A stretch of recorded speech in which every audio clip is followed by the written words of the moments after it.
There is very little litigation in the United States over age discrimination today. And how do we know that? Well, no university, no business wants, in effect, to get itself into a position where it has to defend its traditional employment policies, which says retire at 65. Unless there's a statutory exemption, which there is for senior officials but nobody else, you know that a policy which essentially takes a universal practice of asking people to leave firms at age 65, for example, is now flatly illegal. What's the effect that this has on the population at large? Well, it is a huge wealth transfer to folks in my generation, or at least those who are a little bit older than me. No question about it. When I leave the University of Chicago, they're going to have to buy me out. So not only do they give me a pension over 40 years, they have to give side payments afterwards. Senior people love it. This is great. Can't imagine a better situation.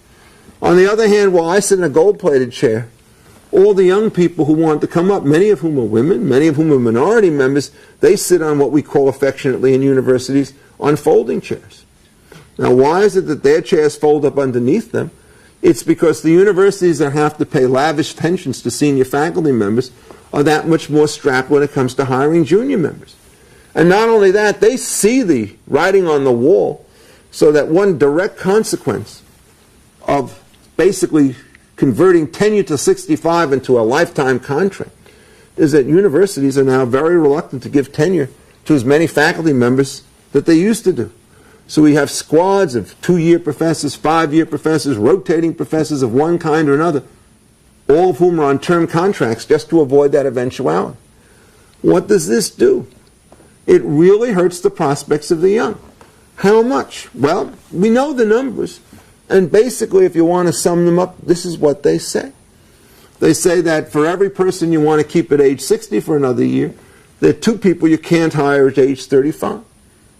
So that what happens is you systematically narrow the set of opportunities by interfering with the normal system of life cycle employment, which was perfectly rational in the pre-age discrimination age. Now let's just put the rubber to the road and ask the following very simple question. Suppose you're a young black person who wants to go into a business like mine, academics. Which is going to be more important to you? The age discrimination laws that don't apply to you by name, or the race discrimination laws that protect you against discrimination by a university that's only too eager to hire you? Well, frankly, my dear, the race discrimination laws don't matter very much in the kind of hothouse environment that I'm in. Anybody who wants to discriminate overtly on the grounds of race inside a university or in most large business corporations just might as well close up and go. You don't have to worry about the government. The employer is going to take care of it because they can't stand the poison that it creates in the atmosphere. These laws give them very little protection. Well, what about affirmative action? Well, you don't need the government to allow that. It can be done voluntarily. The real culprit is now the age statutes. And there is no doubt, if you want to talk about the full impact of the entire set of anti-discrimination laws in employment on people of color and women, it has been negative. And it has been negative because you have to consider them all as a series, rather than just simply looking at them one at a time. So for all you young folks out there, it's the system that matters, not the individual case. And if you get the right system, the cases will take care of themselves. If you get the wrong system, the individual cases tell you nothing. Now that's part of it. What's another part of it? Well, once you introduce an employment discrimination law, what happens is, I'm going to talk for about another 10 minutes, is that about right? Just go on, he says. Yeah. It's no longer an easy world to work in. To give you a famous legal doctrine, before you introduce anti-discrimination laws, the old rule which was created by the judges, and rules created by judges are called common law rules, the rules that are common law to all the people in the realm, was called a contract at will. And what that meant is that you could take a job and not take a job for good reason, for bad reason, or for no reason at all. And an employer could hire you for good reason, or bad reason, or no reason at all. So in effect, everybody can act like the Queen of Spades if they want to. Off with your head, out you go. Arbitrary dismissals are perfectly okay. That never happened that way, because it turns out when you start firing people arbitrarily, they'll quit with a vengeance and your whole workforce will go to pieces. So that this system actually imposed a lot of discipline on employers because they knew the threat to quit by other workers when they treated one badly was devastating. And anyone who's ever been in a management position knows you mess up with one good employee, 10 other good employees will leave before you can do anything. So you've just got to play this thing right. Now what happens when you introduce an anti-discrimination law? Well, it's no longer this cheap system that whatever you do, the legal system's going to respect. Now you have to prove that the person you fired was for reasons going to merit and was not for cause. And was not rather for some illegal motive. This turns out to be extremely difficult to do. It's just very hard. So what happens? Well, the first thing that happens is you look at some cases from 1966.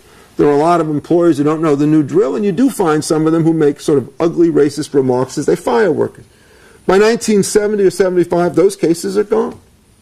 Now they're all complicated cases in which the employer is going to start to say, hey, I'm firing this guy because he came late to work. And the employer says, well, he let the white guy stay on when he came late to work. Why are you firing me? And then they say, well, you know, you missed 7 days of work and he only missed 3. And then he comes back and says, but he was out for a longer period of time on the days he missed than I was.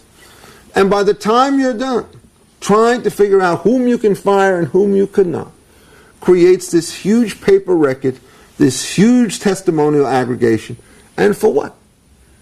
Nothing, as far as I can see. It's great work for us lawyer types. But in the end, if you know it's hard to fire people because of proving cause, you're not going to hire people whom you think may be risky. Whom does this hurt? It hurts workers without track records. Who are those? Usually people with weaker educations, often from poorer families, often members of minority groups. So the protection you get at dismissal has as a very bad indirect effect an unwillingness to hire people in the first place. Again, it's the system that matters. You just can't look at the individual incident in isolation. Now, it gets even worse than that in my judgment. Because what happens is the plaintiff's lawyer come up and they say to the judges, this stuff of proving individual cause is just for the birds, Your Honor. They're a little more technical than that. We can't prove it. And by the way, everybody knows that since all these employers are bigots, which is no longer even remotely true, what they do is they just learn how to cover their tracks. They engage in silent, secret, hidden, subterranean, or even unconscious discrimination. You got to get at them. And we can't prove it. So you got to give us some other help. And sure enough, they did. What they did is they said, look, what we have to do is, in effect, to make sure that certain kinds of practices, which when carried out lots of times, don't result in what they call disparate impact, having an unintended effect to hurt minority members more than anybody else. Well, what kind of practices can do that, you would ask? You name it, it can do it, is the appropriate answer. So that the first of these cases asks the question of whether or not, if you wanted for some kind of planned job to require workers to have a high school diploma or its equivalent, what you discovered, at least in North Carolina, or at least in 1970, is that more black workers were hurt by that requirement than white workers. And so the Supreme Court said this thing has got a disparate impact. It's presumptively illegal, in which you could, unless you could show, technically speaking, absolutely, positively you had to have it, i.e. some kind of business necessity, which is almost impossible to do, because there's always some other thing that you can use. And if you don't like diplomas, what about tests? Well, now you can't use aptitude tests, an employment preference test, psychological tests, intelligence tests. No tests if they have any disparate impact.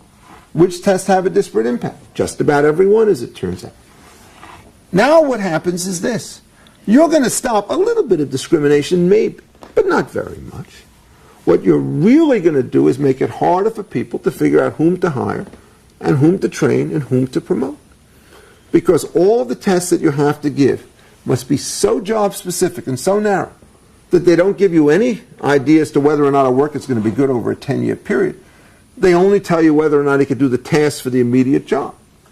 No sane personnel officer wants to hire a person because he can do this task in the next 2 weeks or the next year.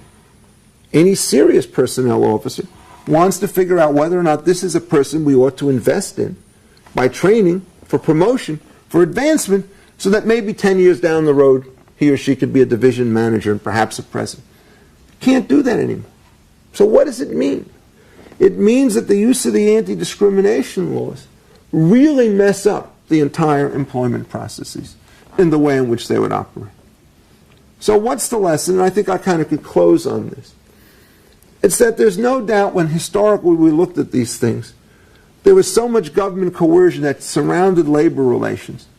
It was sensible as a transitional matter to try to figure out how it is that you could stop discrimination, because we knew why it took place. But the background conditions have changed. Americans may not like to admit it, but sometimes they do things more right than wrong.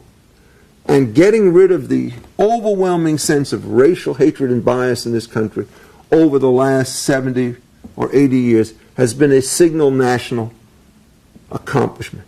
If one starts to look at the kinds of things that routinely happen, from lynchings to white primaries to segregated schools in the 1930s, and then look at the world today, you can't just say nothing has changed, it's just all gone underground. There's been an enormous change. Well, the Civil Rights Acts, like all statutes, become rigid. They don't change with it. So a statute which may have made some sense on a transitional basis now sits there on the books. We can't live with that statute. We already know that. We've repealed half of it because we allow affirmative action. That's a return to voluntary markets. It seems to work. The real question is, why not go the whole way and get rid of the rest of it? Well, there may be some people who will start to discriminate, but this is what's going to happen. They will form the white bigot firm, and all 20 hotheads will go join them. That makes every other business easier to run, because these guys aren't around to mess you up anymore.